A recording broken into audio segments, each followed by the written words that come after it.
नमस्कार, न्यूज़ 24 देख रहे हैं आप। मैं हूं आपके साथ डॉक्टर मीना शर्मा।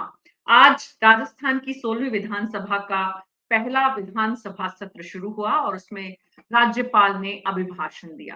राज्यपाल के अभिभाषण में लगभग 1 घंटे में बहुत कुछ तो राज्यपाल सरकार की विजन के रूप में बोलते नजर आए। विधायकों को शपथ भी दिलाई और क्या कुछ कहा आज राज्यपाल ने। और जो राज्यपाल के अभिभाषण में कहा गया उससे क्या भजनलाल सरकार का विजन समझ में आया जनता को? अगले 1 घंटे में हमारे खास मेहमानों के साथ हम इसी पर विस्तार से चर्चा करेंगे। हमारे साथ भरत मेघवाल जी हैं, कांग्रेस पार्टी के प्रवक्ता, मुराद अली जी हैं बीजेपी से, श्याम सुंदर शर्मा जी वरिष्ठ पत्रकार, मुनेश अरोड़ा जी वरिष्ठ पत्रकार, संगीता परिक्रमा जी वरिष्ठ पत्रकार, राजेंद्र मधुकर जी राजनीतिक विश्लेषक, वेद माथुर जी राजनीतिक विश्लेषक।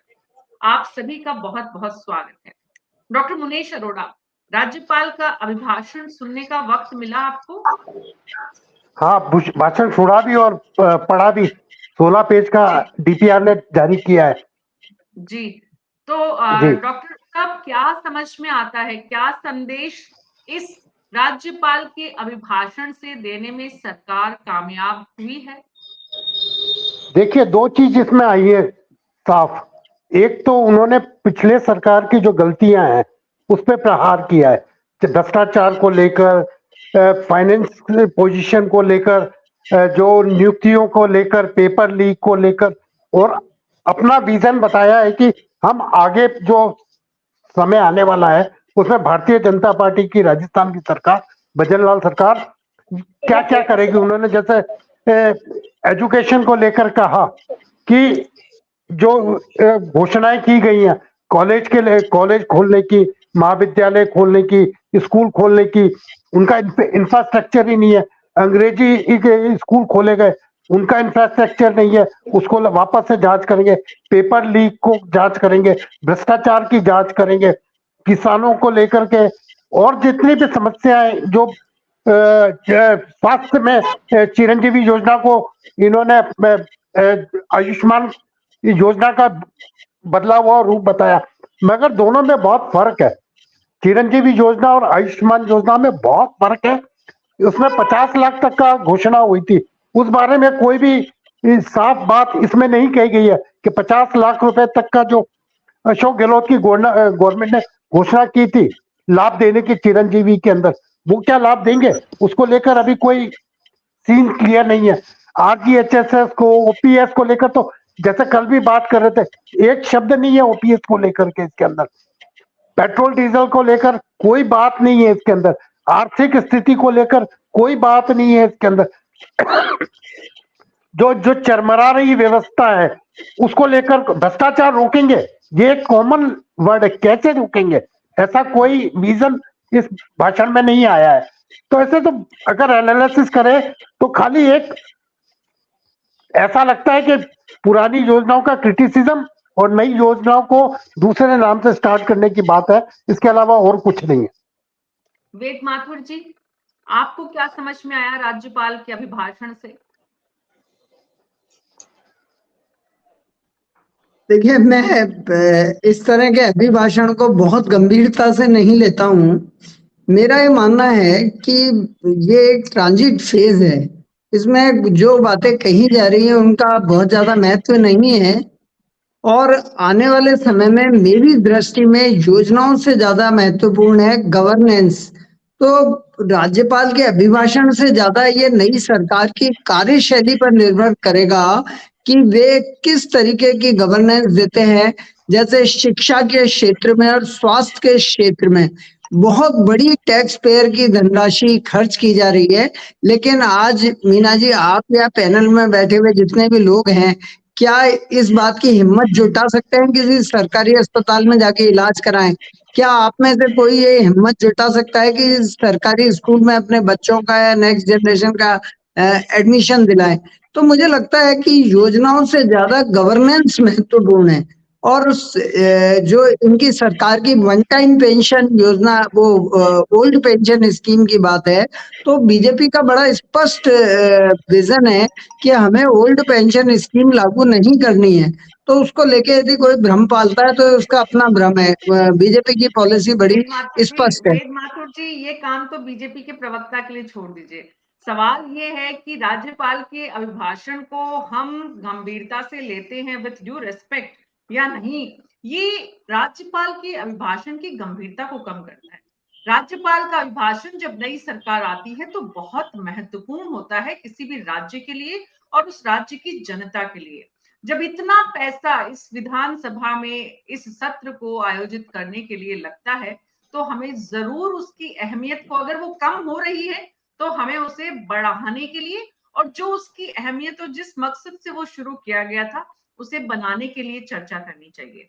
सवाल ये है, तो मैं सरकार का विजन क्या है ये तो हम आने वाले दिनों में चर्चा जरूर करेंगे। आज बात हो रही है राज्यपाल जो अभिभाषण उन्होंने दिया विधानसभा के भीतर, उससे राजस्थान की जनता को क्या संदेश देने में कामयाब हुई सरकार? संगीता परिक्रमा जी। हाँ जी, राज्यपाल का भाषण एक तरह से सरकार का भाषण सरकार का विजन बताने के लिए था कि क्या विजन है उनका, मगर पूरे भाषण में कोई, जैसे कि मोटे तौर पे उन्होंने कहा कि जो पिछली सरकार की उन्होंने कटघरे में पूरी तरह से खड़ा किया भ्रष्टाचार को लेकर, उनकी नीतियों को लेकर जिस तरह उन्होंने किया, तो इस सारे पूरे जो भाषण को एक अपन पूरे रूप में देखें तो लोकसभा चुनाव को लेकर जिस तरह से कांग्रेस, यानी पूर्ववर्ती सरकार कांग्रेस की थी, तो उसको एक तरह से घेरने की पूरी कोशिश हुई कि उसकी पूरी नीतियों को, सारी योजनाओं को, सब पर सवाल उठाए गए। जैसे कि राज्यपाल ने एक बात कही कि हम सरकारी योजनाओं को नहीं बंद करेंगे, जो नीतिगत योजना है जो जनता से जुड़ी है उनको बंद नहीं करेंगे। मगर यही बात ग्रहण किया था मुख्यमंत्री ने, उन्होंने भी किया था, उन्होंने भी ये बात कही कि हम सरकारी योजना बंद नहीं करेंगे। मगर दूसरे दिन से ही सारी उसका सिलसिला शुरू हो गया और जो जिस तरह से इंगित किया गया है पूरा, उन्होंने बताया कि स्कूलों को लेकर या जिस तरह से सारी बातें हैं, तो मुझे लगता है कि आने वाले दिनों में सरकार और भी योजनाएं, भले इन्होंने चाहे राज्यपाल ने ये बात कही हो, मगर योजनाएं फिर बंद होगी। जैसे कि सबसे बड़ी सवाल है, जैसे आज भाषण के बाद लोगों की जहन में ये तो है कि नहीं बंद करेंगे, फिर भी एक सबके सवाल में ये था कहीं ये क्या कहते हैं इसको, चिरंजीव योजना वाली जैसी बात है, योजना को लेकर है, तो उसको लेकर तो वैसे सरकार ने अपना रुख बिल्कुल साफ किया नहीं है, तो इसकी वजह से प्राइवेट हॉस्पिटल में ने तो हॉस्पिटल्स ने इलाज भी बंद कर दिया उसको लेकर, जिस तरह से लोगों के इलाज हो रहे थे। जैसे कि माथुर साहब ने कहा कि सरकारी हॉस्पिटल्स में क्यों कोई नहीं जाता इलाज के लिए, कोई भी कौन, मगर सरकारी अस्पतालों में पिछले 3 साल से जब से जांचें या जो भी जिस तरह से फ्री थी, दवाइयां फ्री थी, तो लोग जा रहे थे उसमें जा रहे थे। प्राइवेट हॉस्पिटल में, चिरंजीव में बकायदा इलाज भी हो रहा था। तो लोगों को अब मन में एक आशंका होने लग गई कि कहीं बातें तो मुख्यमंत्री ने भी कही या कि भाई नहीं सरकारी योजना बंद करेंगे, तो लोगों को डर है कि चिरंजीव ये जो इलाज है हमारा सरकारी अस्पतालों में, जो मुफ्त इलाज चल रहा है, जांचें फ्री हो रही है, MRI वगैरह सारी, वो सारी बंद हो जाएगी। वो लोगों की आशंका तो है, भले राज्यपाल ने भाषण में बात कही है। तो इस तरह की आज राज्यपाल के अभिभाषण से भी ये जो बुनियादी सवाल है उनका समाधान या उनका जवाब जनता को नहीं मिल पाया। मुराद अली जी, आप भी महसूस करते हैं ऐसा? आप वरिष्ठ लोगों को सुन रहे हैं और अलग अलग क्षेत्रों से हैं। डॉक्टर मुनेश हमारे साथ उदयपुर से जुड़े हुए हैं, संगीता जी जोधपुर से, वेद माथुर जी अजमेर से। जी मीना जी, सबको मेरा नमस्कार जी। नमस्कार। सबसे बड़ी बात यह है मीना जी कि संगीता जी और वेद माथुर जी को भी मैंने सुना। देखिए, सरकार का विजन, सरकार की जो दृष्टिकोण है वो एकदम स्पष्ट है मीना जी। मैं आपको बता दूं, सरकार का कहीं कोई संशय या सरकार की नीयत और नियति पर किसी प्रकार का कोई संशय मैं समझता हूँ नहीं होना चाहिए। राज्यपाल जी का, महामहिम राज्यपाल जी का जो आज अभिभाषण था, निश्चित तौर पे सरकार का ही विजन है, सरकार के विजन पे उन्होंने मोहर लगाई है। और इसमें किसी प्रकार का कोई दो राय नहीं है। अगर किसी योजना को बंद करने की या किसी योजना को खत्म करने की कोई बात थी, तो आपने देखा होगा कि मंत्रिमंडल की पहली बैठक में जो पूर्ववर्ती सरकार के जो पिछले 6 माह के जो कार्य किए गए, उनकी समीक्षा की बात हुई। तो निश्चित तौर पे समीक्षा, जांच ये अपनी जगह पे हो सकती है, लेकिन कोई योजना, मैं समझता हूं कि जब माननीय प्रधानमंत्री नरेंद्र भाई मोदी जी ने स्पष्ट तौर पे कहा कि राजस्थान की किसी भी जन कल्याणकारी योजना को बंद नहीं किया जा सकता और नहीं बंद करेंगे। मुख्यमंत्री जी भजनलाल जी ने भी अपने उद्बोधन में ये बात कही है। तो आप यकीन मानिए कि इस राजस्थान में भारतीय जनता पार्टी का किसी भी प्रकार का ऐसा कोई विचार नहीं है कि किसी जन कल्याणकारी, लोक कल्याणकारी योजना को बंद किया जाए। हाँ, ये हो सकता है मीना जी कि उस योजना में किसी प्रकार के कोई सुधार की गुंजाइश हो, सुधार की कोई अपेक्षा हो, उसे बेहतर करने की ओर कोई कवायद हो, तो उससे गुरेज नहीं करेगी भारतीय जनता पार्टी। लेकिन किसी भी प्रकार का कोई भ्रम या अफवाह अगर कोई विपक्षी पार्टियों द्वारा या किसी प्रकार से कोई जनता में या संगठनों में किसी प्रकार का कोई संशय, तो मैं समझता हूँ कि संशय से बिल्कुल दूर रहना चाहिए। ऐसी कोई जो है ऐसी कोई स्थिति नहीं है सरकार के सामने, और ना कोई इस प्रकार से सरकार ऐसा कोई विचार कर रही है। न्यूज़ 24 का कार्यक्रम देखे तो मुराद अली जी को सुने तो जनता माने कि कोई कंफ्यूजन नहीं रहना चाहिए। वैसे ही आपके अलग अलग प्रवक्ता अलग अलग चैनल पर जाएंगे तो बताएंगे कि कोई कंफ्यूजन नहीं है। लेकिन जब राज्यपाल सदन में बोलते हैं तो पूरा प्रदेश एक साथ सुनता है, देखता है और उसका महत्व होता है। सवाल ये है मुराद अली जी, और इसलिए संगीता जी ने, डॉक्टर मुनेश ने, वेद माथुर जी ने इस बात का जिक्र किया कि वहां से हमें क्या संदेश मिला, वहां से जनता का कितना कंफ्यूजन दूर हुआ। डॉक्टर मुनीश अरोड़ा, आपने इससे पहले भी राज्यपालों के अभिभाषण सुने होंगे। पिछली सरकार का पूरा मतलब जो कच्चा चिट्ठा जिसे कहना चाहिए, या पिछली सरकार की जितनी विफलताएं हैं वो राज्यपाल के अभिभाषण में इस कदर हावी रहती है। देखिए, मैं दो चीज कहना चाहूंगा इसके अंदर। दो क्वेश्चन है मुराद अली जी का भी, पहले मैं जवाब देना चाहूंगा, उसके बाद आपके क्वेश्चन पे आऊंगा। मुराद अली जी ने एक बात कही है कि बैठक में निर्णय लिया गया था कि पुरानी योजनाएं जो भी लाभकारी है, जैसे बिजली को छूट थी, बिजली में 200 यूनिट छूट की बात थी, उसको लेकर कुछ भी नहीं कहा गया है इसके अंदर। आज राज्यपाल का भाषण आया, उसमें बिजली पे जो छूट मिलने वाली है उसका लिए कुछ भी नहीं कहा गया। प्रशासन शहरों के संग जो छूट मिलने वाली थी उसको लेकर के कोई इंडिकेशन नहीं है।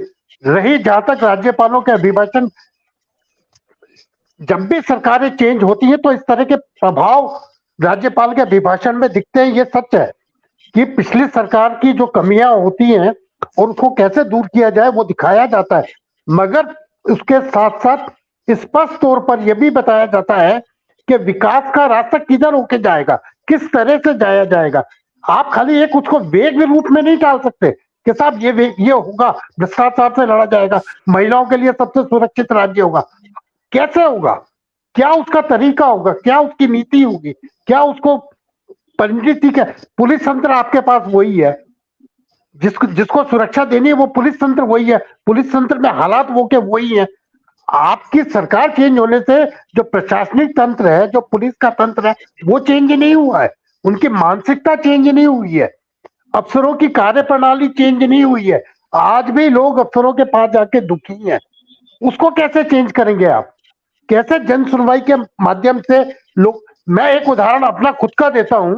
मैंने पिछले मुख्यमंत्री को खुद ने 2 एप्लीकेशन दी और सरकार चली गई और 2 साल तक कुछ भी नहीं हुआ भ्रष्टाचार का। अब ये कह रहे हैं भ्रष्टाचार से लड़ेंगे। वो कैसे लड़ेंगे भ्रष्टाचार से? अफसर तो वही है, एक अफसर दूसरे की बचाता है, दूसरा अफसर पहले वालों को बचाता है, एक कर्मचारी दूसरे को बचाता है, दूसरा कर्मचारी पहले वालों को बचाता है। तो जनता तो पिस रही है बुरी तरह से, जनता को कहीं से राहत नहीं मिल रही है। प्रशासन शहरों के संग, मैंने भी बहुत से इंटरव्यू किए, लोगों को पट्टे देने की बात आई तो भूमाफियाओं को सबसे ज्यादा पट्टे मिले, जिनकी बड़ी बड़ी फाइलें थी। आम आदमी को पट्टे नहीं मिले। इसको लेकर के कांग्रेस के नेता भी चिल्लाते रहे और बीजेपी के नेता भी चिल्लाते रहे कि साहब पट्टे तो, जो बड़ी बड़ी फाइलें आती थी अफसरों के घर पे जाती थी, साइन होती थी और चली जाती थी, और कहने के लिए 500 पट्टे हो गए। पर 500 पट्टे किसको हुए? कॉलोनाइजर को हुए, आम आदमी को नहीं मिला वो पट्टा। आम आदमी का आज भी, मैं एक छोटा सा उदाहरण कल भी दिया था, आज भी दे रहा हूं।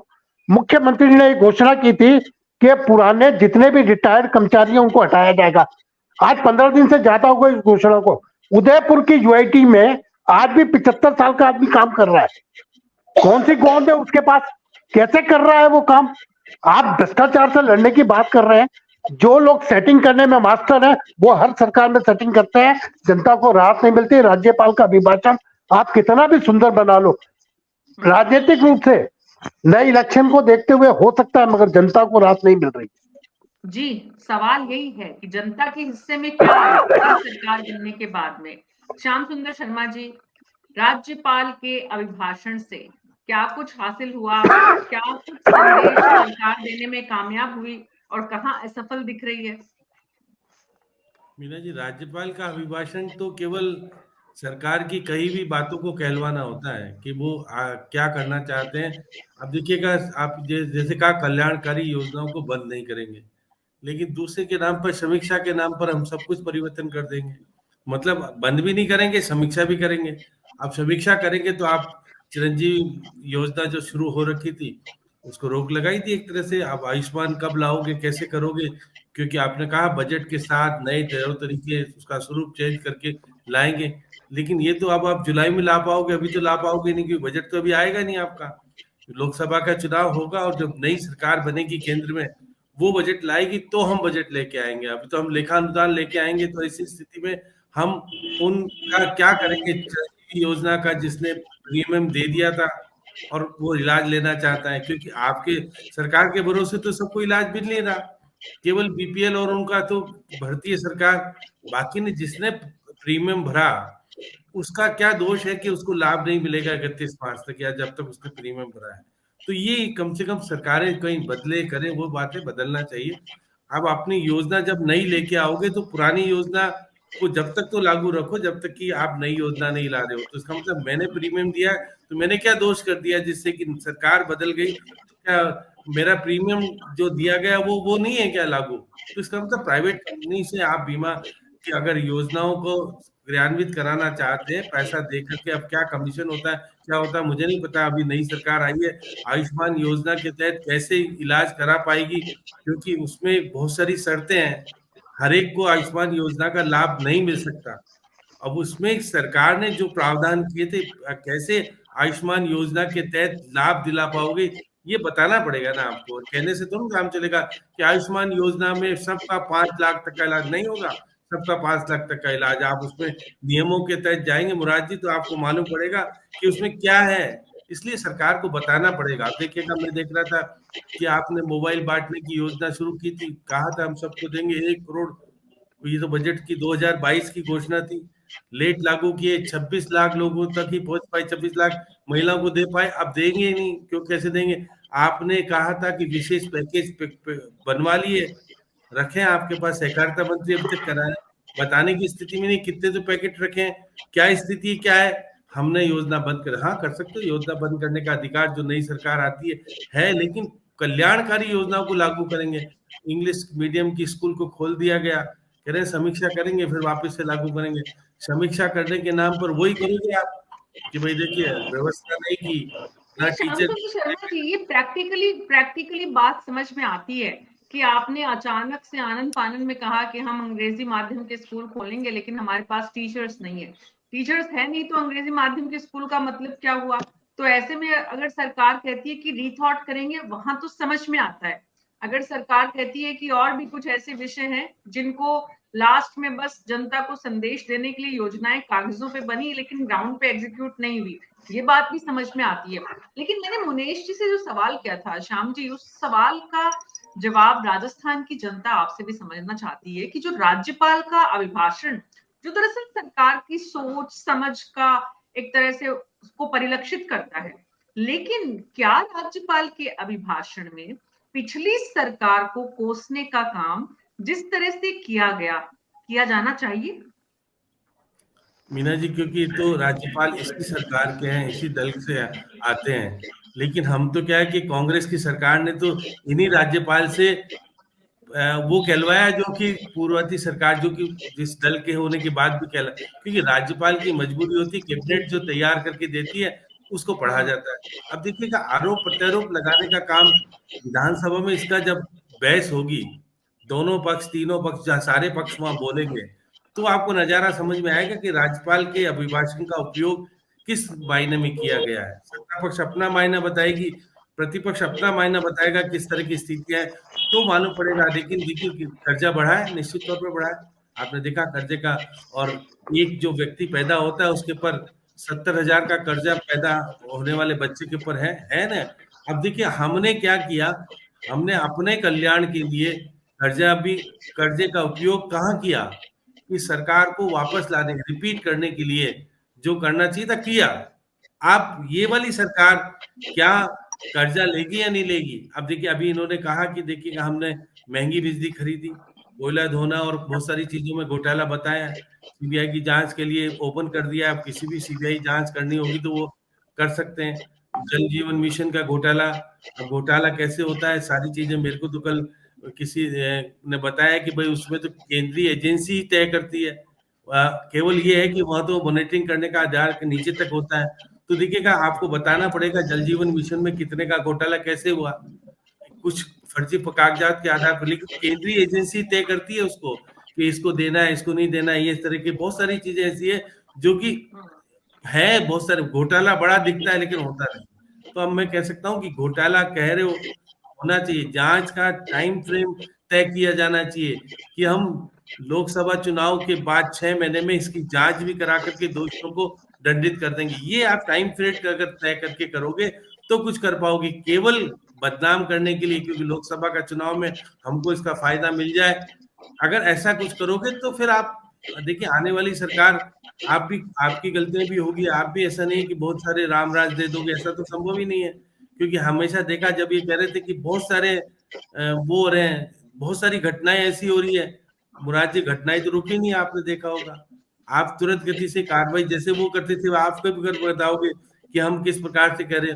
आपने कहा है राज्यपाल अभिभाषण में हम महिला को सुरक्षा देंगे, आम व्यक्ति को, नीचे के स्तर के व्यक्ति को हम लाभ देने का काम करेंगे, लेकिन आपने भी कहा है कि 80 करोड़ लोगों को क्या देंगे, गेहूं देंगे और 1 किलो दाल देंगे ना। आपने कहा गरीबी की रेखा से इतने लोगों को निकाला, तो ये गरीबी की रेखा से नीचे के लोग हैं, ऊपर के लोग हैं, कौन है ये तो बताओ। जब से इनको अगर जरूरत नहीं है तो आपने 25 करोड़ लोगों को निकाला, वो गरीब कम होने चाहिए ना इसमें से, तो वो तो गरीब तो बरकरार है। आप 80 करोड़ को गरीब को मान के दे रहे हो उन्हें। देखिए हाँ, यहाँ होगी, उसकी जांच होनी चाहिए, निश्चित तौर पर गलत लोगों के खिलाफ कार्रवाई होनी चाहिए, लेकिन अधिकारी वही है आपके पास। आप किसकी जांच कराओगे, कैसे कराओगे, क्या करोगे? क्योंकि अधिकारी वर्ग तो केवल सरकार के इशारे पर, इच्छा शक्ति अगर ऊपर की है तो नीचे वाले लोग सुधर जाते हैं। लेकिन क्या आज एसीपी ने कार्रवाई बंद कर दी क्या एसीपी के कोई कार्य नहीं हो रहे हैं क्या? तो ये सब चीजें हमको ही करना पड़ेगा। केवल कह देने से कि रामराज की स्थापना बीजेपी के आने से हो जाएगी, ये संभव नहीं होगा।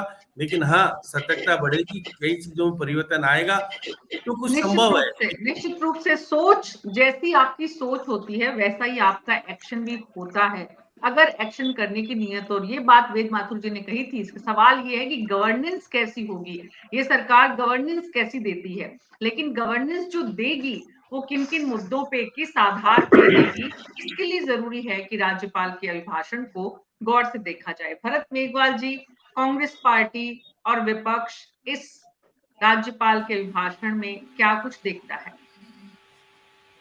देखिए बीना जी, आज जिस हिसाब से राज्यपाल जी ने भाषण दिया होगा, मैं किसी कारणवश वो देख नहीं पाया, लेकिन श्याम जी जिस तरह से जो चीजें बता रहे थे, चाहे वो वित्तीय स्थिति के बारे में हो, चाहे वो जिस तरीके से उन्होंने कहा कि जेजीएम में कोई जांच के बारे में हो, मुझे लगता है कि मीना जी जिस तरह के वादे भारतीय जनता पार्टी ने चुनाव से पूर्व में किए थे, उन वादों को कुछ ना कुछ स्तर तक धरातल पर लाने का काम कांग्रेस पार्टी ने, जैसे पहले खुद की पहली कैबिनेट भी किया था, उस तरीके से करने का काम जरूर भारतीय जनता पार्टी को इस 1 महीने के अंदर कर देना चाहिए था। भरत जी, आज बहुत इंपॉर्टेंट दिन है स्टेट के लिए, विधानसभा का पहला सत्र है और उस पर राज्यपाल ने जो कुछ कहा है वो सरकार की सोच को बताता है। और आप यहाँ पर मजबूत विपक्ष हैं, आप चर्चा में शामिल उस पर चर्चा करने के लिए हुए, लेकिन आपने सुना न पढ़ा, इसलिए मैं आपके पास वापस आऊंगी। क्योंकि सरकार को क्या करना चाहिए ये तो निश्चित रूप से लगातार हम सुन ही रहे हैं, विपक्ष जगाता रहेगा, बताता रहेगा। वेद माथुर जी, आज केंद्र सरकार और डबल इंजन की सरकार, इन शब्दों का इस्तेमाल, विकसित भारत का सपना, राज्यपाल के अभिभाषण में राज्य की प्राथमिकता से ज्यादा केंद्र की योजनाओं की चर्चा करना कितना सही मानते हैं आप, वेद माथुर जी? मीना जी, लोकतंत्र के अंदर राजनेता की जो आंख होती है ना, वो अर्जुन की आंख की तरह लक्ष्य पे होती है। उनका लक्ष्य होता है कि जो भी अगला चुनाव है वो जीतना। अब आप राजस्थान को लें तो अभी राजस्थान की सरकार के लिए सारा एक ही लक्ष्य है कि अगली लोकसभा में 25 में से 25 सीटें जीतना। और मैं एक और इररिलेवेंट या अप्रासंगिक बात आपसे कहना चाहूंगा कि यदि राजस्थान में 25 के बजाय यदि बीजेपी 18-20 सीटें जीतती है तो यहाँ मुख्यमंत्री भी बदल जाएंगे, ये निश्चित है। इसलिए सरकार का पूरा निशाना है लोकसभा के चुनाव, पहली बात। दूसरी बात, लोकसभा चुनाव जो लड़ेगी बीजेपी, जैसा एजेंडा नजर आ रहा है, वो इस बार अर्थशास्त्र या विकास के बजाय रामलला के नाम पे लड़ा जाएगा, स्पष्ट है। इसमें कोई वो संकोच वाली बात नहीं है, रामलला सामने होंगे उनकी ओर से। तीसरी बात यह है कि जहां तक हम बार बार पुरानी योजनाओं की बात कर रहे हैं, ऐसी बहुत सारी योजनाएं जिनको ये सरकार भले ही बंद नहीं करना चाहे, लेकिन इनकी ब्रांडिंग चेंज करना चाहेगी। ये जो आप बार बार चिरंजीवी का नाम ले रहे हैं, ये चिरंजीवी योजना चली भी तो किसी और नाम से चलेगी। आयुष्मान योजना में कुछ संशोधन होंगे ऐसा मुझे लगता है, और वो रिप्लेस होगी, लेकिन चुनाव के बाद, लोकसभा चुनाव के बाद। आज यदि किसी पुरानी योजना में मामूली सी भी छेड़छाड़ की जाती है तो कांग्रेस के लिए बहुत बड़ा मुद्दा होगा कि इन्होंने हमारी जन कल्याणकारी योजनाओं को बंद कर दिया। तो बीजेपी यथास्थिति बनाए रखेगी और कुछ समय पास करेगी। लोकसभा के बाद वो इकोनॉमिक्स के बारे में सोचेगी। देखिए, पिछली बार क्या हुआ, मैंने इस कार्यक्रम में भी कई बार कहा कि अच्छा अर्थशास्त्री है वो जरूर आपको चुनाव हरवाएगा। कोई भी अच्छा अर्थशास्त्री होगा वो आपके सलाहकारों में आ गया तो चुनाव हरवा के मानेगा। इसलिए गहलोत सरकार ने क्या किया कि अर्थशास्त्रियों को तो दूर कर दिया और कुछ ब्यूरोक्रेट्स जो हिस्ट्री सिविक्स पढ़ के आए थे, जिनको इकोनॉमिक्स का इतना ज्ञान नहीं था, लेकिन उनको ये समझ में आ गया कि हम इन राजनेताओं की चमचागिरी करके आगे बढ़ सकते हैं, उनके कहे पे तरह तरह की योजनाएं आई। भले ही हमारी अर्थव्यवस्था राजस्थान सरकार की उनका बोझ वहन कर सकती है या नहीं, लेकिन जब लोकसभा चुनाव हो जाएंगे तो कहीं ना कहीं राजस्थान सरकार के लिए अर्थशास्त्र भी एक मुद्दा होगा, क्योंकि अल्टीमेटली बिना पैसे आप योजनाएं या सरकार को कैसे चलाएंगे। दूसरा एक पॉइंट ये जरूर है कि राजस्थान सरकार के पास एक प्लस पॉइंट ये है कि केंद्र में, जैसा आपने भी कहा, डबल इंजन की सरकार है, तो निश्चित रूप से उनको लाभ मिलता है कि केंद्र में, मैं उत्तर प्रदेश रहा हूं और वहां मैंने देखा है कि कभी भी उत्तर प्रदेश की राज्य सरकार को मैंने फाइनेंशियल क्राइसिस में या संकट में नहीं देखा। उसका कारण है कि वहां पे लोकसभा की इतनी ज्यादा सीटें हैं कि बीजेपी इस बात को अफोर्ड ही नहीं कर सकती है कि वहां की सरकार, जो बीजेपी सरकार है, वो वित्तीय संसाधनों की कमी के चलते परफॉर्म ना कर पाए। तो यहाँ सरकार को वित्तीय संसाधन बहुत बड़ी समस्या नहीं होने वाली है, केंद्र का पूरा उनको समर्थन मिलेगा। लेकिन जैसा मैंने कहा कि योजनाओं की ब्रांडिंग बदलेगी, इनके नाम बदलेंगे और उनमें कुछ सुधार भी किया जाएगा। आपने कहा लेकिन मैं कि इसको कंक्लूड लोकसभा कर मीना जी। चुनाव के मद्देनजर, लोकसभा चुनाव के इर्द गिर्द काम हो रहा है सारा। ये काम जी राजस्थान में बीजेपी पार्टी करती है तो स्वाभाविक है, समझ में आता है। तो ये काम करने के लिए तो पार्टी है। अगर सरकार भी यही काम कर रही है तो फिर पार्टी की क्या जरूरत है? फिर सरकार और पार्टी में फर्क क्या रहा? सरकार चुनी गई है जनता के काम करने के लिए और संगठन है पार्टी के लिए काम करने के लिए। तो कम से कम थोड़ा बहुत तो पार्टी, जो सरकार है, उसको पार्टी से अलग जनता के हित के काम करने दे। अगर राज्यपाल के अभिभाषण में भी टारगेट चुनाव जीतना होगा तो मुनीश अरोड़ा जी, ये मुराद अली जी, मैं आपके पास आती हूँ पहले, उसके बाद मुनीश जी आऊंगी। मुराद अली जी, ये कितना सही है? देखिए मीना जी, विचारधाराओं के दम पे लोकतंत्र में पार्टियों का निर्माण हुआ है और विचारधारा कोई मैंडेट मिलता आया है। राजस्थान में अगर भारतीय जनता पार्टी की विचारधारा को राजस्थान की जनता ने मैंडेट दिया है, तो मैं समझता हूं कि सरकार की निश्चित तौर पे जिम्मेदारी बनती है कि इस विचारधारा के अनुरूप सरकार और पार्टी मिलकर काम करेगी और पार्टी के डॉक्यूमेंट्स को, विजन को, संकल्प पत्र को, उसके अनुसार सरकार जन कल्याणकारी काम करते जाएगी। भारतीय जनता पार्टी ने, आपने देखा होगा, भारतीय जनता पार्टी ने जो संकल्प पत्र दिया, सरकार ने उसे नीतिगत दस्तावेज घोषित किया है, तो उसमें कोई बुराई की बात नहीं है। हमने उन्हीं जन कल्याणकारी योजनाओं पे फोकस किया है। हमने आम जन की समस्याओं को, उनके समाधान को, उन सब चीजों को स्थान देते हुए एक जन संकल्प पत्र तैयार किया। और वो भी आपने देखा होगा कि हमारे कार्यकर्ताओं ने जा जाके और ये संकल्प पत्र लिए, सुझाव आपका, संकल्प हमारा, ये हमारा एक मिशन चला, महाअभियान चला राजस्थान में। और उसी का नतीजा है कि सरकार को हम वो सारे के सारे जो सुझाव थे, जो राजस्थान की जनता के 8 करोड़ जनता के जो बहुमूल्य सुझाव है, उनको हमने सरकार के सामने रखा। तो निश्चित तौर पे सरकार ने उस बात को ध्यान में रखते हुए और उन्हीं समस्याओं पे अपना फोकस रखते हुए राजस्थान में अपना काम कर रही है। अब देखिए, उम्मीदें तो ज्यादा मीना जी, समय हुआ है थोड़ा सा, निश्चित तौर पे थोड़ा यकीन कीजिए, सब्र कीजिए। राजस्थान में एक बेहद मजबूत इच्छा शक्ति की सरकार बनी है। आपको आने वाले दिनों में इसका सहज अनुमान हो जाएगा।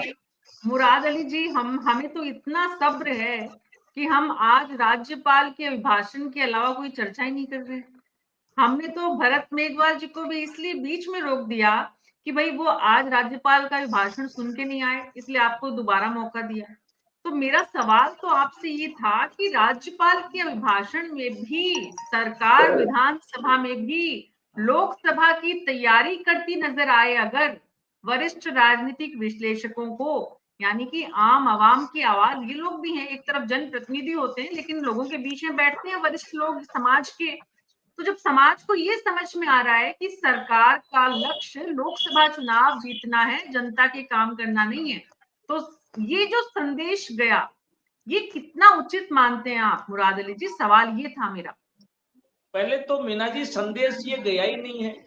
आपके निर्वचन में कहीं न कोई कमी रही है, या मैं समझता हूं कि कहीं ना कहीं आपने उसे नजरअंदाज किया है।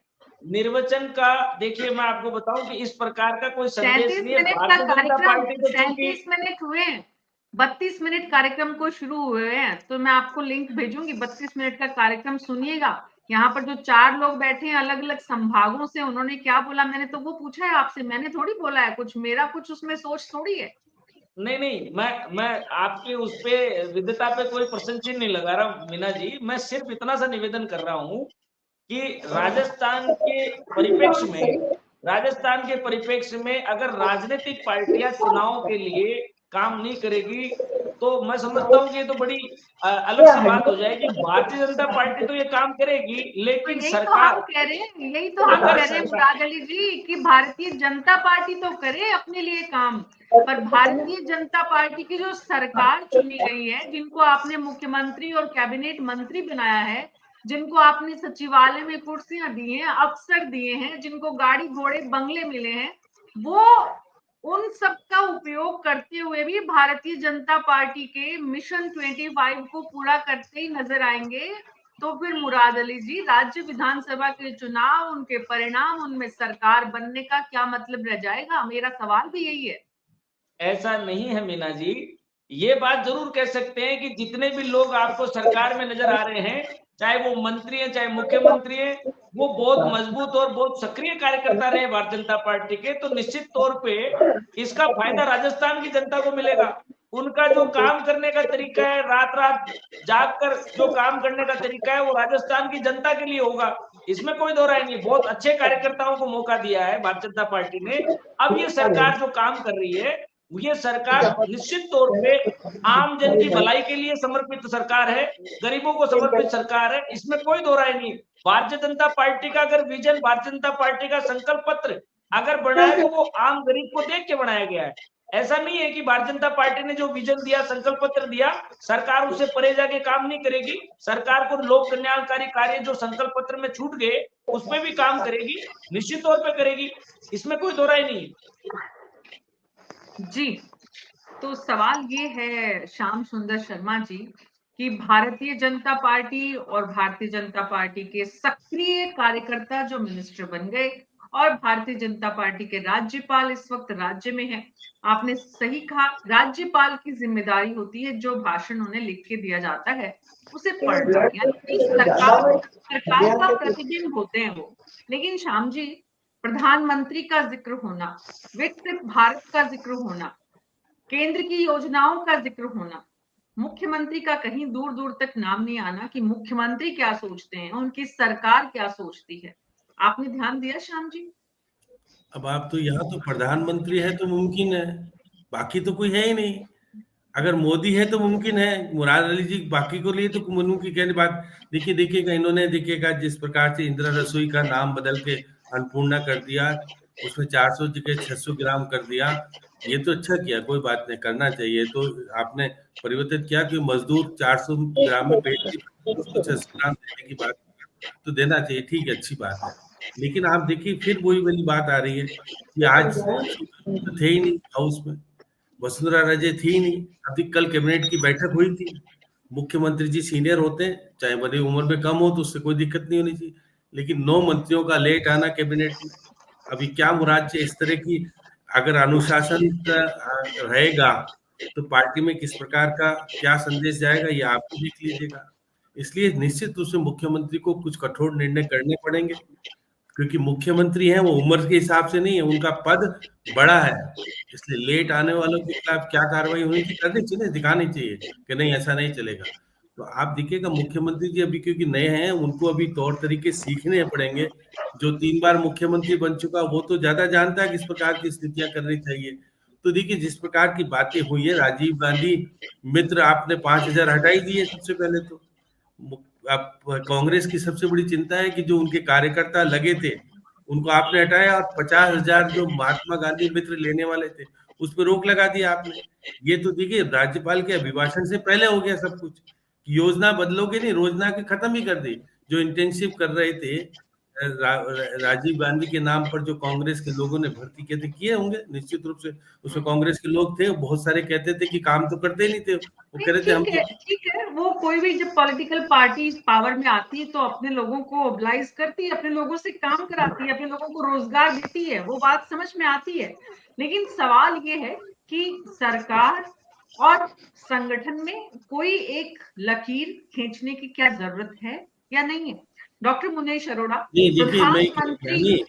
मैं कह रहा था कल रात को भाजपा के कार्यालय में मुख्यमंत्री जी ने विधायक दल की बैठक की, उसमें निश्चित तौर पर मंत्रियों को कहा कि आप जाइए कार्यकर्ताओं के बीच में रहिए, सुबह जनता, आप कह रहे हैं कि गांव तक हम दरबार लगाएंगे, क्योंकि गांव तक के वोट चाहिए लोकसभा में, कोई ऐसा तो नहीं 20% वोट बढ़ाने। राज्य आपको बड़ी चिंता का विषय ये है, आपको चिंता का विषय नहीं है कि अभी देखिए डबल इंजन की सरकार में पैसा आ जाएगा। अभी हमारे यहाँ बिजली का संकट हुआ तो मुख्यमंत्री जी और ऊर्जा मंत्री जी दिल्ली गए और लेकर के आगे, उनका हमारे मित्र आए, इसलिए देना ही पड़ेगा अब तो, क्योंकि वो हमारे चुनाव के प्रभारी रहे प्रहलाद जोशी जो कि कोयला मंत्री है, तो उनका नहीं, यहाँ तो ध्यान रखना ही पड़ेगा, क्योंकि डबल इंजन की सरकार मैं भी रहा था और मैं क्योंकि लोकसभा के चुनाव में फिर दोबारा जाऊंगा, तो ये तो फायदा मिलता है। देखिए डबल इंजन की सरकार होती है तो आर्थिक स्थिति हमारी सुदृढ़ कैसे हो। देखिएगा हमने अब ये उज्ज्वला योजना की बात कर रहे थे, 65,000 करोड़ का कर्जा खत्म किया था, अब 1 लाख करोड़ रुपया हमने फिर वापस से किसानों को, हम कितने यूनिट बिजली फ्री देने वाले थे, अब हम देंगे नहीं, क्योंकि हमारे यहाँ तो नियम में नहीं है। 400 का सिलेंडर देने की, 450 का सिलेंडर देने की बात कही, और वो आपको 72 लाख लोगों को अब देना पड़ेगा ना। 1 फरवरी को आप बताएं कि इतने को सिलेंडर देंगे या रजिस्ट्रेशन हुआ उनको मिलेगा। तो देखिएगा जिस प्रकार का जो बहुत सारी चीजें ये हो सकती है कि ये किस तरह से आप क्यों देना चाहते हो 450 का सिलेंडर, जब वो 500 का सिलेंडर देते थे तो रेवड़ी बांटने। ये बहस भी कहीं ना कहीं मुराद अली जी आपकी सरकार को खत्म करनी ही पड़ेगी कि भाई जितने लोगों को दिया जा रहा है उनकी एक ऑडिट शीट तुरंत मिल जाए डेली, जिसको देखनी हो वीकली, साप्ताहिक या फिर मंथली, कि भाई हमने इतने लोगों को सिलेंडर देने का फैसला किया था, इस महीने में जनवरी के इतने लोगों को दे पाए, फरवरी में कुछ इसकी संख्या इस तरह हो सकती है, और ये लोग कौन है? भरत मेघवाल जी, आपकी पार्टी के विधानसभा में उपस्थिति का प्रतिशत आज कितना सही मानते हैं आप? मीना जी, आपकी वॉइस क्या रिपीट करेंगी वापस? प्रतिशत? मैंने कहा कि आपकी पार्टी के कुछ लोग आज विधानसभा में उपस्थित नहीं थे, महत्वपूर्ण दिन था। नहीं, बिल्कुल, देखिए महत्वपूर्ण दिन था, और उस महत्वपूर्ण दिन की वजह से ही आपने देखा कि आज जो नेता प्रतिपक्ष टीकाराम जूली जी हैं, डोडासरा जी, और जो प्रभारी है सुखजिंदर रंधावा जी, उन्होंने आज विधानसभा में जाने से पहले जो भी नए विधायक बने और बाकी जो सब विधायक थे उनको किस तरीके से विधानसभा में जाकर सरकार को उन चीजों को करने के लिए दबाव बनाना या उन चीजों के लिए जनता के लिए आवाज उठानी, उन सब चीजों पे बात की। और धीरे धीरे देखिए जो विधानसभा के अंदर 70 हमारे जो विधायक है, वो विधायक निश्चित तौर पर आपको जरूर मिलेंगे, जो उनकी संख्या है उनकी संख्याएं भी बढ़ती हुई मिलेगी। लेकिन जिस तरीके से मीना जी अभी राज्यपाल जी के भाषण की चर्चा की जा रही थी, मैंने अभी गो थ्रू करा, उसमें जो चीजें मैंने देखी उसमें 2-3 पॉइंट में जरूर उस पर बात करना चाहूंगा, शायद क्या पता पहले बात हो भी चुकी हो। ये जो चिरंजीवी और medium English medium class school के बारे में जो बात हो रही थी, मुझे लगता है मीना जी वो धरातल पर बिल्कुल शून्य है। खासकर चिरंजीवी जो चीजें है, चिरंजीवी को बिल्कुल पूरी तरह से बंद किया जा चुका है। उसके अलावा चाहे कर्जे की बात की गई हो, चाहे उसके अलावा कोई अन्य जो चीजें इसमें मैंने देखी, वो सब चीजें लगता है मीना जी कि भारतीय जनता पार्टी, सही आपने कहा कि लोकसभा की तैयारी के लिए ही लगी है। उस भाषण के अंदर कोई भी विजन नहीं था, जो विजन बार बार माननीय प्रधानमंत्री जी गारंटी मोदी जी की गारंटी की बात करते थे, ऐसा कोई इस प्रदेश की जनता के लिए विजन लेके नहीं आए जिस विजन से ये लगे कि हाँ ये सरकार जनता के काम करने के लिए बनी है, ना कि सिर्फ ये 25 सीटों को जीतने के लिए। भरत मेघवाल जी, कांग्रेस पार्टी की सरकार की विसंगतियां और कांग्रेस पार्टी के सरकार के द्वारा किए गए कामों की जितनी आलोचना आज राज्यपाल के अभिभाषण में हुई, आज कांग्रेस पार्टी के वही वरिष्ठ नेता जो सरकार चला रहे थे विधानसभा में नहीं थे। देखिए आलोचना करना इनका स्वाभाविक है और ये शुरू से ही करते आए हैं। और जिस तरीके से आज चाहे देखिए एक संवैधानिक पद है माननीय राज्यपाल जी का, और जिस तरीके से हम कहते हैं लोकसभा में हमारे जो लोग हैं, लेकिन जो भारतीय जनता पार्टी कहलवाना चाहती है, जो भारतीय जनता पार्टी कहना चाहती है, वो एक आरोपों की राजनीति सदैव करती हुई आई है। और उनकी इन बातों का जवाब निश्चित तौर पर धरातल पर भी दिया जाएगा और विधानसभा में भी दिया जाएगा। जो समीक्षा करने की 6 महीने में योजनाओं की बात आई है, वो योजनाएं ऐसी थी जिन्होंने अंतिम छोर पर बैठे गरीब से गरीब व्यक्ति को सहायता दी है उन योजनाओं ने। लेकिन इन्होंने क्या किया, इन्होंने उन योजनाओं को बंद कर दिया, ना किसी का कोई आदेश पारित किया कि उन योजनाओं को चालू किया जाएगा, ना कोई अन्य चीजें की। तो मीना जी देखिए जिस तरीके से आलोचनाएं की गई है, जनता के अंदर जो चीजें ये डिलीवर करना चाहते हैं, वो चीजें जल्द ही जल्द जनता को अब समझ में भी आने लगी है कि भारतीय जनता पार्टी जो बड़े बड़े वादे करके आई थी, उन वादों का 1 महीने से ज्यादा हो गया, कोई काम हुआ नहीं है। पहली कैबिनेट के अंदर इतनी उम्मीदें थी, पेट्रोल डीजल पर से वैट हटाने के बाद होता है, इतना ज्यादा समय नहीं होता है कि आप 1 महीने में पता नहीं कौन सा, फिर तो 6 महीने, फिर तो आप 6 महीने भी देखिए, वो टाइम आउट पीरियड नहीं होता। डॉक्टर मुनीश अरोड़ा आज राज्यपाल के अभिभाषण में प्रधानमंत्री और विकसित भारत संकल्प यात्रा और विकसित भारत संकल्प के साथ साथ विकसित राजस्थान की सोच, डॉक्टर मुनीश अरोड़ा, इससे पहले के राज्यपालों के अभिभाषण आपने बड़ी संख्या में सुने होंगे। क्या ये इस तरह से विपक्ष पर इतना बार बार प्रहार करना उचित है?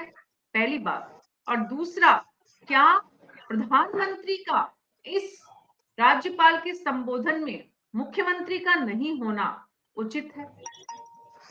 देखिए दोनों बातों पे, पहली बात तो प्रहार करने की बात कही आपने राज्यपाल के भाषण में।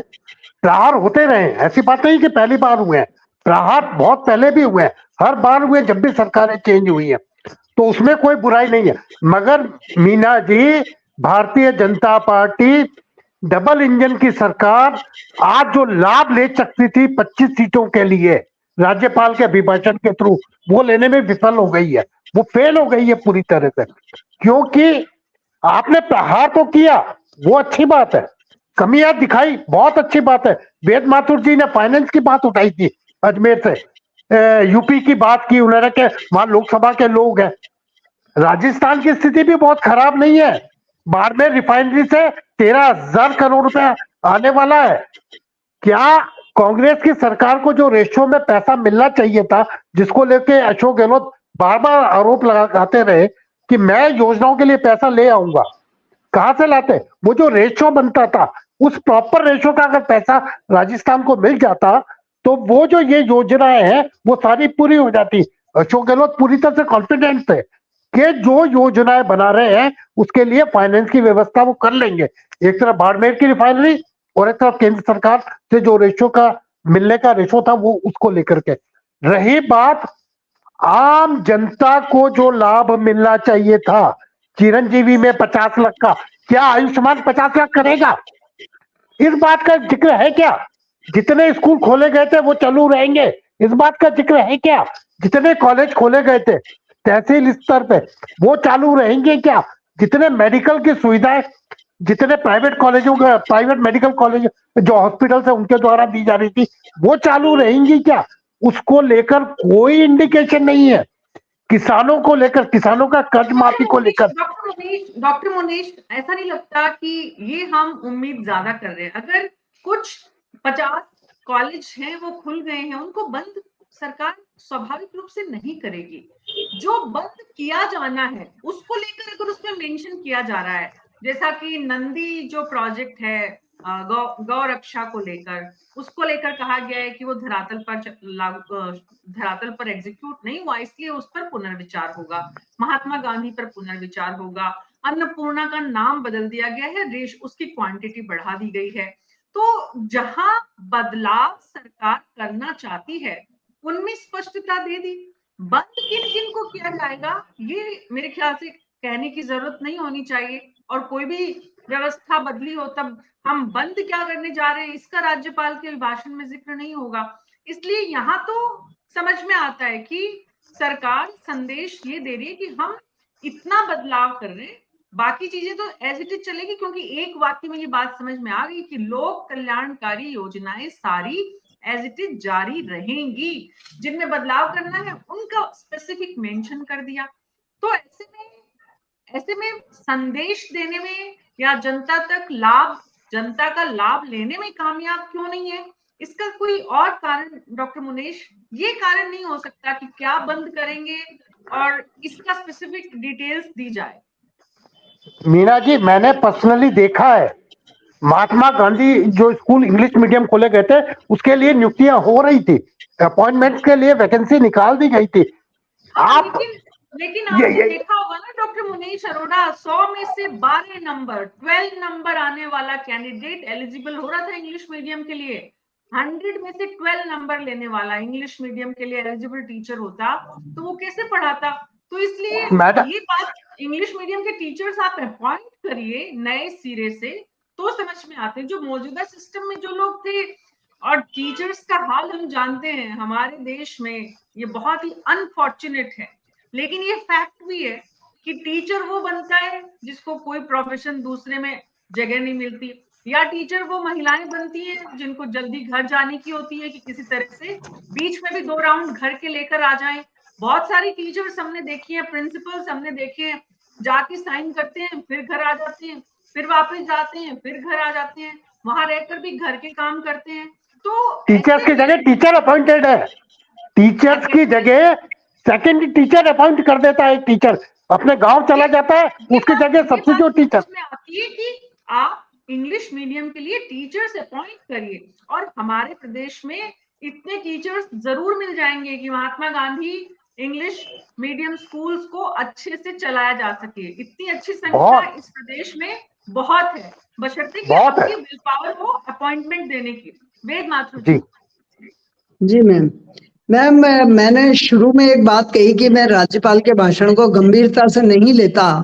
उसका एक कारण ये है कि इस अभिभाषण में ये आना चाहिए कि राजस्थान में कांग्रेस के कार्यकाल में प्रति 1 लाख आबादी कितने डॉक्टर थे, कितने अस्पताल थे और अब कितने डॉक्टर होंगे। कांग्रेस के शासनकाल में कितनी स्कूलें थी प्रति 10,000 व्यक्तियों की जनसंख्या पे, अब कितने होंगे? अभिभाषण में ये बात आनी चाहिए थी कि कितने घरों में पेयजल पहुंच चुका है और बाकी के घरों में पहुंचाने के लिए क्या रोड मैप है। यहाँ मैं एक बात का उल्लेख करूं कि यदि आप पूरे भारत की स्थिति देखें तो घर घर पेयजल पहुंचाने का जो कार्यक्रम है उसमें प्रतिशत की दृष्टि से राजस्थान सबसे नीचे वाले 2-3 राज्यों में से आता है।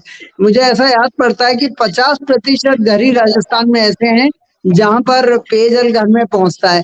तो ये सारी बातें उसमें आनी चाहिए, सड़कों के बारे में आना चाहिए था कि इतने किलोमीटर सड़कें हैं, इतनी मरम्मत की जाएगी। तो वो अब भ्रष्टाचार के बारे में मीना जी एक महत्वपूर्ण बात है कि अभिभाषण में ये बात आनी चाहिए थी कि कांग्रेस के जमाने में इतने अधिकारी रिश्वत लेते हुए पकड़े गए, रंगे हाथों पकड़े गए, उनमें से इतने अधिकारी ऐसे थे इनके विरुद्ध मुकदमा चलाने अभियोजन की अनुमति कांग्रेस नहीं दी। ये आना चाहिए और हम देंगे। साथ ही वो संकल्प लेके साहब यदि कोई भी अधिकारी पकड़ा जाएगा तो उसमें हम अनुमति देंगे ही देंगे, उसके खिलाफ मुकदमा होगा ही होगा।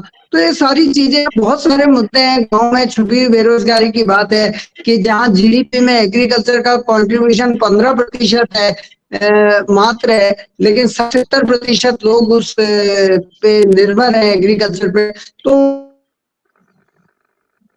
जी संगीता शर्मा जी, संगीता परिक्रमा जी, ये बात जो वेद माथुर जी जिस तरफ इशारा कर रहे हैं, इसीलिए हमने आज चर्चा की। इसीलिए इस बात की जरूरत है कि राज्यपाल के अभिभाषण से नई सरकार का संदेश क्या होना चाहिए और क्या हुआ। इस पूरे कार्यक्रम को आयोजित करने का आज इस परिचर्चा का मकसद भी यही था। बीजेपी के प्रवक्ता आए, सुने, अपने जो भी उनकी रिपोर्टिंग जहां भी है, जितनी भी जहां मंच उनको सुनने वाला है, वहां तक वो इस बात को समझाए, जनता भी इस बात को सुने कि भाई राज्यपाल के भाषण से हमने जितनी बातें सुनी उन बातों से हमें क्या मिला। तो संगीता परिक्रमा जी, सवाल ये कि वेद माथुर जी जिन बातों की तरफ इशारा कर रहे थे कि होना ही चाहिए था राज्यपाल के अभिभाषण से, ताकि जनता को ये समझ में आता कि हाँ, हमारे लिए कांग्रेस सरकार ने ये किया था, कांग्रेस सरकार की ये कमियां थी, इस सरकार में हमें वो कमियां दूर की हुई मिलेंगी। लेकिन ये तो तब होता है जब हम स्पष्ट रूप से जनता के लिए काम करने की नीयत से सरकार में बैठे। यहाँ तो समझ में ही आ रहा है संगीता परिक्रमा जी कि सरकार की नीयत लोकसभा की 25 सीट से आगे बढ़ ही नहीं पा रही है। जी, बस मीना जी, जैसे कि माथुर साहब ने बिल्कुल सही बातें कही कि राज्यपाल के भाषण में क्लियर कुछ भी नहीं था। ठीक है, वो जो भाषण था कि एक विधानसभा चुनाव में पूर्व मुख्यमंत्री हमेशा कह रहे थे कि सरकार को यदि कांग्रेस सरकार नहीं आई तो योजनाएं बंद हो जाएगी। तो एक जो बात कही थी, अब ये इसलिए बार बार ये बात कही जाती है योजनाएं नहीं बंद की जाएगी, जैसे मुख्यमंत्री ने कहा, राज्यपाल ने कहा, मगर जैसे उन्होंने बात कहा कि बीमारू प्रदेश बना दिया राजस्थान को और अब अर्थव्यवस्था को पटरी पे लाया जाएगा। मगर कैसे लाएंगे ये बिल्कुल कहीं क्लियर, कोई ही भैया ने एक रोड मैप होना चाहिए कि हम ऐसा कर रहे हैं। जैसे कि माथुर साहब ने सही बातें कही, तो बिल्कुल क्लियर होना चाहिए कि हम ये करने जा रहे हैं। तो लोगों के मन में ही जो गोलमाल पूरा फोकस है, जैसे मिशन 25 वाला जो इनका भाजपा का चल रहा है, अभियान चल रहा है, उसी के तहत एक तरह से सरकार को, पूर्ववर्ती सरकार को घेरना। और अब हम क्या करने, बस सिर्फ मोटी ऊपर से बातें आई कि भ्रष्टाचार, जैसे भ्रष्टाचार की बात अपन करें, गहलोत साहब भी बड़े वो कहते थे कि बस हम भ्रष्टाचार पे चिकन कसेंगे, ये करेंगे। ठीक है, उनके समय में एक पहलू ये कि जो भ्रष्ट अधिकारी थे, चाहे कलेक्टर थे, एसपी थे, काफी बड़े बड़े अधिकारी पकड़े गए और उनको पकड़ा गया और उनको निलंबित किया। अब उनको बताना चाहिए, अब हम क्या करेंगे, पूरा क्लियर होना चाहिए कि भ्रष्टाचार कैसे रुकेगा। और जैसे कि बात उन्होंने एक वादा किया था चुनाव में कि हम ये डीजल और पेट्रोल वाला, जैसे पीएम मोदी साहब ने कहा था कि बस सरकार आती ही सबसे पहले समीक्षा उसकी होगी, तो मगर कैबिनेट की भी मीटिंग हो गई, कहीं कुछ हो गया। तो जो बातें जनता को जो राहत दे सकती है पेपर लीक और ये सारी चीजें अच्छी है, गैंगस्टर जो टीम बनाई सब अच्छी है, मगर जनता को सबसे पहले जो राहत देने वाली बात थी सबसे डीजल पेट्रोल की, तो वो बातें अभी तक बिल्कुल गौण हो गई, कहीं पर भी कोई उसकी चर्चा नहीं है, कोई समीक्षा नहीं। समीक्षा पूर्ववर्ती सरकार की वो कामकाज की करवा रही, ठीक है करवाइए आप, जो भी यदि गलतियां अनियमित है तो वो भी सामने आने चाहिए, मगर एक जनता से वादा जो बड़ा किया था पेट्रोल डीजल को लेकर, तो उस पर कोई कहीं पर भी कैबिनेट मीटिंग में कल कोई बात हुई उसके बारे में, ना आज कोई कई जनता को हम कोई राहत दे रहे हैं, वो नहीं, जनता को राहत देने वाली बातें नहीं, सिर्फ एक बयानबाजी और उसी पर ही केंद्रित रहा, पूरा फोकस लोकसभा चुनाव पर ही रहा। लग रहा है कि सरकार भी संगठन के लिए काम कर रही है। श्याम सुंदर शर्मा जी, आप अक्सर कहते थे भाई बहन की जुगलबंदी, अब तो भाई बहन की जुगलबंदी नहीं है, लेकिन सरकार में आने के बाद, कुर्सी में बैठने के बाद सब मजबूरियों में बन जाते हैं क्या? देखिए मीना जी, उन्होंने कहा कि मुख्यमंत्री आवास योजना शुरू करेंगे प्रधानमंत्री के साथ साथ। अब वो देखिएगा अभी, क्योंकि राज्यपाल का अभिभाषण केवल मात्र एक परिपाटी बनी हुई है कि सरकार को बने हुए कितने दिन हुए हैं, सरकार अपना विजन दे ही नहीं पाएगी जब तक बजट नहीं लाएंगे। बजट के अंदर विजन दे पाएगी कि हमारे पास क्या तो है। देखिए अभी आर्थिक आधार पर जो हमारी आर्थिक स्थिति कमजोर है, जो इसका जिक्र राज्यपाल ने किया कि आर्थिक आपातकाल की स्थिति पैदा हो गई है।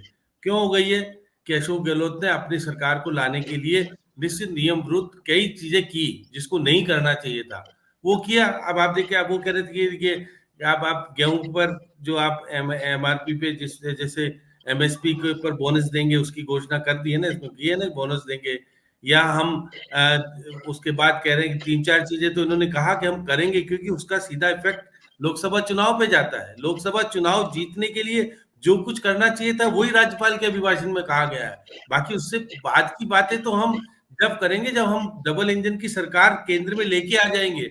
अब ये कहेंगे कि डबल इंजन की सरकार के लिए 25 सीटें जीत के आनी चाहिए तो हम आने वाले भाग्य को बदलेंगे राजस्थान को। इसलिए मोदी जी के लिए ये देखिए वादा वही कर रहा है राज्यपाल अभिभाषण में जो होना चाहिए वो राजनीतिक परिपेक्ष में जो होता है वो हो रहा है।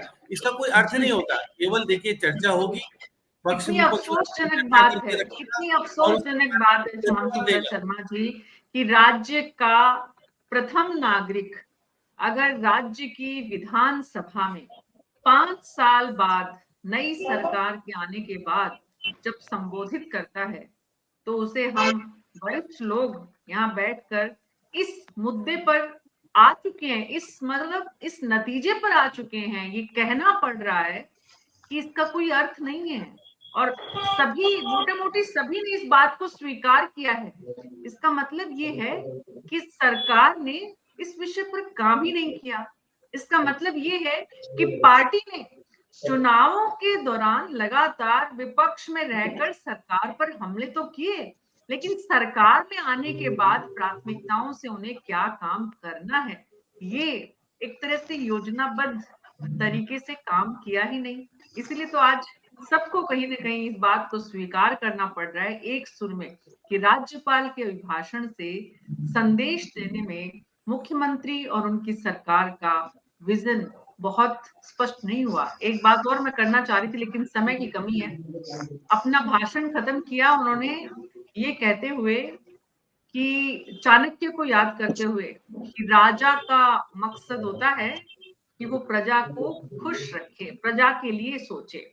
तो मुराद अली जी, हम उम्मीद करते हैं कि राज्यपाल ने अपनी आखिरी लाइन में जिस राजा की चर्चा की है, भले ही वो लोकतांत्रिक राज्य का चुना हुआ मुख्यमंत्री है, वो राजस्थान की जनता के बारे में सोचेगा और उनकी सरकार राजस्थान की जनता के हित में काम करती हुई हमें नजर आएगी। आप सबका बहुत बहुत शुक्रिया इस चर्चा में शामिल होने के लिए। न्यूज़ 24 पर हमारी कोशिश होती है हर दिन जनता से जुड़े हुए मुद्दों को जनता के साथ साझा करें, और जनता यानी आप और हम मिलकर सुझाव और जो आपके विधानसभा क्षेत्र की समस्याएं हैं वो सरकार तक पहुंचाए। न्यूज़ 24 पर आज मेरे साथ इतना ही। नमस्कार।